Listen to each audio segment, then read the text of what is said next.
Studio in South Florida, Twist Gaming. Featuring lead broadcaster, Matt Koza.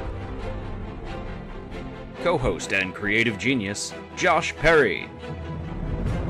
Co-host and interviewer extraordinaire, Ann Lazito.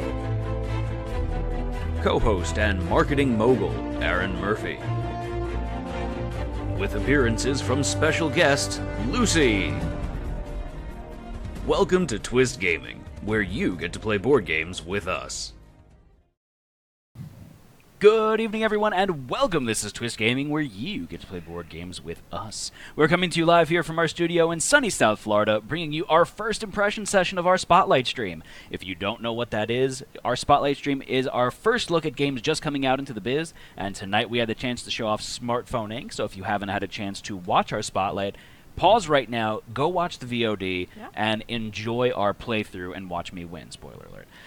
But this is our first impression session where we talk about our favorite aspects of the game, any constructive criticisms that we might have, and the most important question of the evening of would we play this game again with the caveat of this is our first playthrough of the game.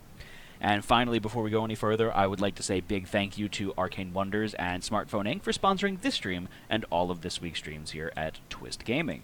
So, first and foremost, let's make sure that we also announce the fact that this game is currently live on Kickstarter with about 60-something hours left. Yes. So it's in the final countdown. All right, enough of that. So this is your opportunity to go and back the game if you like what you saw here. If you already heard about it, you were going to go back it, go do it now. But starting it up, Josh, what kind of game is Smartphone Inc.? It's a game where you get phones and you sell. No, it's a Euro-style game. It's a resource management economics game with area control, some engine building, and I don't even know what you call the tile thing. I don't know the correct term for that. Yeah. It's so unique. It's a weird sort of resource demand planning or allocation thing. But with that, so let's talk first about our favorite aspects of the game. And given your attitude tonight, Anne, it's going to go to you. You didn't want to talk about your feelings and your emotions? You're so rude. I really enjoyed this game. We don't often get to play a lot of Euros on the stream, and I actually really enjoy this. I enjoy this kind of thing.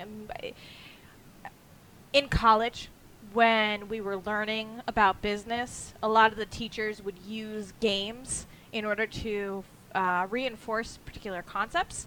And a lot of those same real-world concepts and strategies are present in this game. And that's super, super exciting for me. I like that it's that you can very clearly see the relationship between supply and demand. Well, it's a little less, but you can tell the difference between a low-cost Walmart price leader strategy or a technology leader strategy. I liked the game was 5 rounds. It was a little short, but I really liked how, even though the game seemed pretty intimidating at the start, after I got through round 1, I knew exactly what was going on. The layout of the board is done in such a way that for somebody like me who has ADD and doesn't want to remember all the steps, I get a little nervous because the quick reference guide on the inside of the mats have times tables on them, which is great. I wouldn't call this even a quick reference guide. This is just a times table. It's just a times table. It's math. I was like, oh, that's, most times these screens are used for more quick reference guide information, and these were times tables, and I'm like, I'm going to get confused. But actually, the iconography and the way the actual board is laid out, it makes this game pretty easy to follow. I have to echo that 100%. I mean, the iconography in this game is fantastic, and the fact of... I'm going to switch over to the board for a second. Might have to adjust some things. But the way that the board is actually laid out is absolutely fantastic. So, the symbology on the top, it's very clear that the round trackers, the actual steps in the round that you're taking are laid out with the icons that match with the action selection sheets that you have. And then just there's a spot for everything on the board. There's most of it is interlocked as well, which is super nice, especially when you've got games where you've got a bunch of little components on it like this. So, as you can probably tell, we're not the least clumsy people here at Twist. So it's nice to have that a little bit of extra security there. Specifically, I want to say I liked how the patents worked, where those sunk into the various technologies, and how the customization of the various bonuses for the technologies work. I love that they are separate cards that you could take out and slot in to add replayability to the game. Yeah, I think, from what you're saying there, the game's got a ton of replayability because you've got the different patent. Are there different patent cards? No, there's the different actions for the patent cards that you can flip over. Different bonuses for the patent cards, if you will. There's different bonuses that you can put onto some of the other countries. So things that'll give you an extra phone, or extra production, and then bonus points at the end of the game as well. And then the actual upgrades, starting upgrades can be different as well that you get there. So those will change around. It's a lot that changes up, which is really nice. Josh, how about you? Guys, hit a lot of points. It's got a lot of strategy in it for a quick game. A quicker game. So if everyone knows the rules, the game could take like an hour. Yeah, so one of the things that we like to say is that with games like this, we typically take the time printed on the box and double it. Yes. So we got through this game in about 2 hours and change. But that's with a full rules explanation, and we started a little late and all that. Correct, yeah. We started a little late. It was a full rules explanation, and obviously we're going to stop and discuss things. And some of us took a little longer on our turns. Yeah, someone had some AP. Not pointing any fingers. Look, it's me. And that's okay. And y'all just, this is 4 years. Like, just by no, we understand. And I'm just poking a little fun at you there. I'm not trying to detract anything here. But with that being said, the game plays very fast. And we picked it up extremely fast, which is what Anne alluded to. Where, as Walter was saying, just go in the first round. You can't mess up too bad. You'll figure it out. So after the first round, I think all three of us were like, okay, I know the game. I agree. I want to expand on the AP thing and then talk about something that I like but is a little challenging for me, and that is this really unique action selection. That's the word I'm looking for. Mechanism, mechanic, what have you. So typically the kinds of action selections that I've seen, I think Barbarians is a good example of it, where you have your board behind your screen and you're placing things either in some sort of row or you're putting some sort of icon, like some sort of token on a square to indicate the actions you're taking. The action selection in this game is done with these two boards. Everybody has the same boards, but they're dual-sided, and the way that these work is that you overlap at least one of the 6 blocks between the two things. And this is really cool, but for somebody like me who has a rough time with processing these things very quickly, it's going to take me some time to get comfortable with the various combinations. And I think Walter brought it up a couple of times that, like, you know what you want to do. It's just it's solving the puzzle of how you can do it. It's like a mini game in and of itself. Yeah, absolutely. And it's very puzzly, so it scratches that itch in the back of your head there. But again, it could also lead to a little bit of AP if you're susceptible to that, because you want to, and this happened to you one time. Maximize the efficiency. Right, so you're like, I found something that's good. I wonder if I can do better. And then you play around, you're like, oh crap, I don't remember what I had. Yep. Yeah, so I was almost in a spot like that, and that's why I was just like, this is good enough for now, because at some time you need to sometimes good enough is good enough. Yeah. One of the other things I liked is, unlike most years, there's a lot of player interaction. With the area control stuff going on the board, and selling your phones first and quickest, and just be like, nope, you're not getting those points, and something your typical Euro doesn't always necessarily do, and I enjoy that part of it. So. Yeah, absolutely. But I didn't feel like I didn't get affected by it because I went the low route. But did you feel like super affected by me going there, or did you feel like you still had other options and stuff to So I knew you were going to do that because I know your play style, so I kind of avoided you like the plague. Yeah. Anne was the one that posed problems for me because while she was behind me on the point tracker, she Really? What? I didn't realize that I posed problems for you. Yeah, no, you because I was gonna go into the USA, and then I'm like, no, Anne's gonna flood the USA, so that's why I'm like, I can get more points if I go to India because I think I have just enough spots open to sell all of my phones. Gotcha. So you and I kind of had similar stuff going on with the technologies we were going for and the price points we were selling. Yeah. I didn't want to start going after you the same way I wanted to go after Walter because he had more points than me, and I knew I'd go before him as long as I kept my prices moderate. There was one round where the round that when you initially went into South America, Joshua, Mm-hmm. and I went into Australia where I felt a little shut out. And obviously that's never a good feeling. But I think that in games like this, I know that that's your play strategy, and sometimes in certain games that frustrates me because that's not my play strategy. So I feel upset by it. It's a weird feeling. But here, when I was able to shut Walter out of the U.S. and then do well in Europe, I was like, okay, I see. I had the opportunity to see the other side of that action. Yeah. And that sometimes in some games it's like you're on the one side of that action all the time, which is Yeah. frustrating. And here at least I felt like there was opportunity to be on both sides. Right, and that fluctuated with both the point tracker, so it kind of has that catch-up mechanism there for someone who's in a lower place, but then also being able to just go the cheaper route and be like, no, I'm just going to stop fidgeting. I'm just going to go ahead and make cheaper phones so I can block people out, and that's Right. going to be my goal, and I know that's what you were going for Yeah. with what you do. So, and I saw your face light up too, and you're like, so I just hate placed, right? Yeah.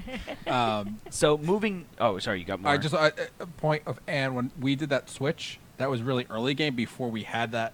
Like that was the first time you got to see that interaction. Yeah. So I also think that's part of our first game of some of that resent you felt.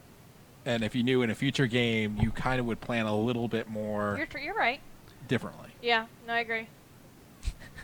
Bottle of Prozac comes with the game just for that. So, kind of springboarding off of that topic about potential frustration there from being blocked out in areas, let's go into our constructive criticism, where we'll talk about aspects of the game that we think could use a tweak potentially from our eyes, and this is again given that this is a first look at the game. So, that is an on-the-fence point for you? Well, I actually have a different point. Okay. I know you wanted to springboard, but so there was one round where I really think that I forgot or didn't really. It's my first time playing the game, so that's expected. Like I'm not upset at the game about it, but that of the various upgrades that I should have gotten a phone for each one of them. Yeah. So I definitely think I was shy a phone in one of those rounds. Mm-hmm. But what my one real concern is how these upgrades work. I know that Walter said that there was a change that was made to the game where the upgrades in the final round become relevant, but I think I got a little frustrated because I personally didn't realize soon enough in my strategy that I should have blocked off the upgrades on my action selection board because it wasn't worth it. But then I got a little irritated because you guys are like, oh, well, even though we didn't choose an upgrade, we still get this one block icon for the upgrades. Yeah. And that's annoying because if I spend my action for the 2-block upgrade, yeah, it's double-sided, but you're not using all of those upgrades, and I'm still only getting one phone on the other side. I feel like the single icon upgrades should have been worth less. So, yeah, it's about giving you the flexibility to fill up some of your blank spaces a little bit better with Right. the other ones. And in all honesty, yeah, I think you're right. I don't think it's worth it quite as much unless you see like a double innovation one or a double logistics one. But I think the consolation prize is what I'm The more... consolation prize is very, very good, and I agree. Where I kind of felt the same way later on in the game. Like, I really could have just been blocking this off and getting another free action for it because this thing's not all that great. Yep. But I think that's part of it. It's helping you kind of build the engine fast early. Maybe one late game one that'll help you out. I think I picked up a double logistics near the end, Yeah. just to help me do that India into whatever other place that I went to, North Africa move that I did. Just to let you know, the only way to get more price increases, you only have one on your board. Point taken. You can so only do could more only price do it increases. through this. And that's fine. I think that the cost of getting the upgrade makes sense. I don't think that you should have gotten an extra token for a phone as a consolation. I think you should have gotten nothing. If you're not going to spend the points for the upgrade, then I don't think that you should have gotten the single token for the upgrade. I feel like the idea is to ramp up so everyone's making more phones near the end of the game. Fair enough, but maybe like you need to get 2 tokens in order to get 1 whatever. Keep in mind as well that the different modifications at the bottom might change, because as Walter was saying, the point scale is very swingy in this as well, based on what different things you randomly draw for the game. Right. So that could potentially be affected by that, and this might not be the ideal scenario, and that kind of rears its ugly head in this one compared to some of the other ones. Because a phone is worth, I mean, unless you're Joshua at Walmart, 2 Worth points. about $5, give or take $1. But if you, like, 2 rounds of one phone is, what, $4 if you can sell it? 4 points. And in a game where your point swing is, what, 18 points? That's pretty significant. It's, that one single consolation prize, I think, is a lot. Granted, this is a first playthrough, but it was just something I noticed and kind of was like, I don't like that. All right, Josh, how about you? I know they're upgrading a lot of things with the new Kickstarter, with the new version. And one thing, I'm curious why this isn't recessed. Everything else is recessed besides. Well, we have the you kind of go through it a prototype little board, bit right? quicker. Yeah, we have the first edition. So, that, as I said, I don't know. I think it's because it slides. You're intended to slide it so much that it would be kind of a PITA. Yeah. If you did it that way. But I kind of would have liked to have seen these be recessed, where you can plop these in, just because this got a little messy. But it's not that big of a deal. I think they definitely recessed the things that were most valued by it. So the things that you touch less often. I would have liked maybe a counter or something. How many phones I sold? Because I forgot how many ports I put on the board. 100%. So you could always recount what's on the board, but I 100% agree that it would be nice if there was like a little addition to the player mat or something like that, where you can slide one of your cubes around and be like, I sold 10 phones this round. Yeah. On the flip side of that, not to go from improvements to things that I did like, I really love the ingenuity of the Swiping. organizational board. Yeah, I liked having. God, I love organized things. I loved knowing where all of my various pieces were meant to be. And what was really cool was when you were building phones, you can see how these are all raised, fully raised and separated. But there's a little divot here between where you would store your potential phones and where you place your active phones. And it was just very natural. Intuitive. Thank you. Intuitive how to decide how many phones that you've made. And then I don't need to sit and count anymore. I just know that it's what's in this bucket. So another one thing that before we start, continue on with the constructive criticism. The game also coming to Kickstarter is going to have a lower player count mat, which should be 1 very to interesting. 3. Yeah, and then the game also has an AI that can play as well. So there is a Steve AI, I think. Is it Steve or is it Jobs? It's Steve. Steve. Did you call it Steve. Josh? It's just No, Joshua. Jobs. So it's Steve. He's the AI. He comes with a book that tells you what he wants to do. So His I just thought eyes that was really stare cool. into your soul. Yeah, what Yeah. is with the eyes? Cool. Anything else from either of you? I had something else that I did think was... Oh, the point tracker. Look, I'm an accountant. I'm a CPA. I sit here and do math all day long in my Excel spreadsheet with my So calculator. your Excel file does math for you all day long. Exactly. So I think that point slider, if you... Like, you need a calculator to play this game. I don't think so. I'm gonna disagree with you on that one. I don't think you do. I think that the game moves with so many points, and the points aren't nice round numbers, that I think that the constant math with the higher player count makes it a little difficult. I would not want to sit here. I don't want to sit here and consistently add. Those are times tables to figure out what the sales for the phones are going to be, but that's not like, here's how many phones I sold, and plus here's my bonus points, and here's my starting dollar value. Yeah, but so this tracker mat is laid out in tens, so you could just, I got 35 points, so go down 3, move over 5. You do you, boo-boo. Different strokes for different folks. All right, so nothing for me really. I enjoyed the way the game played. Aside from a couple of the points we hit on, mostly the consolation prize. Again, I feel like 0 would be too little, 1's too much. I don't know what. Maybe for every 2 that you get 1. I would have liked that. I think that would be more comfortable. From a colorblind side? Yes. Hi, Timberwolf. Hello. Yes.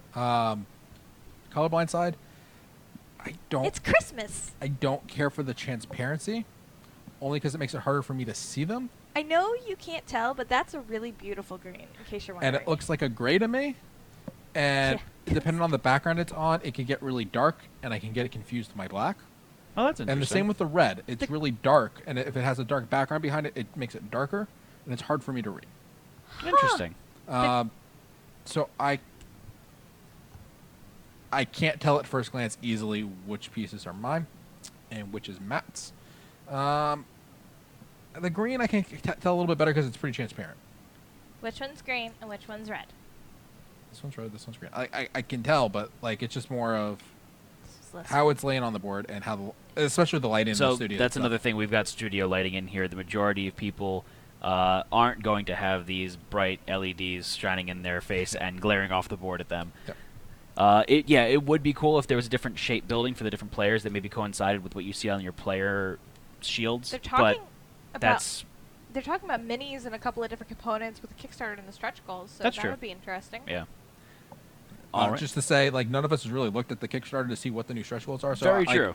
Everything we could say could be moot and be like, no, yeah, we did this, this, and this, and this is really cool. Yeah. So, fair warning, go check out the Kickstarter and see what they're actually And Walter doing. did make a note that they were making improvements upon the game as well during the Kickstarter. Based off of backer feedback. Right. So I think that speaks volumes to being, if you're backing a project, to make sure that your opinions are being heard.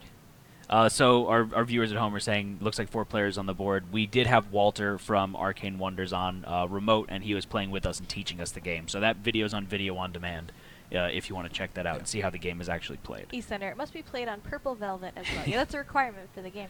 All right, so moving into the final question of the evening of would you play this game again, starting at the far end of the table, Joshua? Yeah, definitely play this again. And? Oh, yeah. Yeah, I would love to play this game. And I'd love to see this game, and this is kind of looking down the road, but I'd love to see this game in different themes as well. Question, Ann. Would you play this with either of your kids? I know David might be a little too young for this. David would love to try this, but he would get in over it. Oh, God, that would not work out well.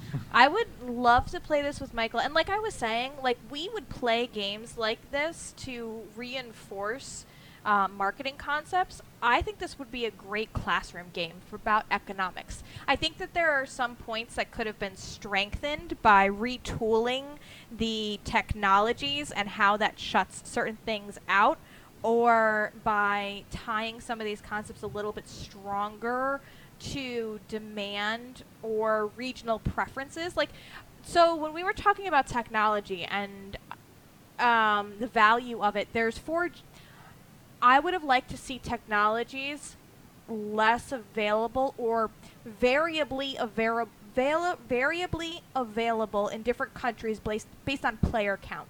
So I would have wanted to see, like, I know I can sell in the U.S. because they have wildly different preferences than other countries. But the fact that the USA and Europe and, China were also very close, I think that this would be great in college if the things were a little bit more different. And that might have been something that they talk about on the 3-player board as well. Yeah. Because it's a tighter board with less options. I know it's a game, but I think that, if you were to get this into a little bit more educational, that would be really cool. Yes, from me. I said it before. I definitely would look forward to playing this game again. I'm probably going to steal this copy. I had a lot of fun playing it. Definitely up my alley. I'm getting into more of the Euro-style games. And what was the last thing I was going to say? I enjoy the fact that it's not a burdensome playtime as well. I think that's a very large check mark for me. So, Matt, since this was a very weird week, or a little bit over a week now, yeah. We played many Euros on Twist Gaming in this last week than we did in the last, 4 years. Yep. How do you rank this with the other heavier games you played this last week?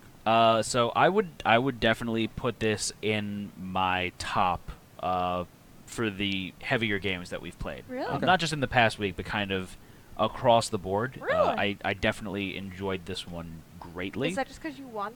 No. I'm not sure if it's my number one, but it's definitely in the conversation. Okay. So that's something to make note of there. All right, so that's going to conclude our first impression session of our Spotlight stream for Smartphone Inc. Thanks you folks for joining us today. We really appreciate it. Make sure that you're joining us and following us on Facebook, Twitch, Twitter, YouTube, Instagramming, and chatting with us in our Discord channel. Where? We are devising great plans to take over the world's economy and hack into everybody's smartphones. Shouldn't say sometimes. All right, so thank you all for joining us today, and definitely go check out the Kickstarter live right now for Smartphone Inc. But as usual, I'm Matt. I'm Ann. Josh. Have a good one, everyone. Good night.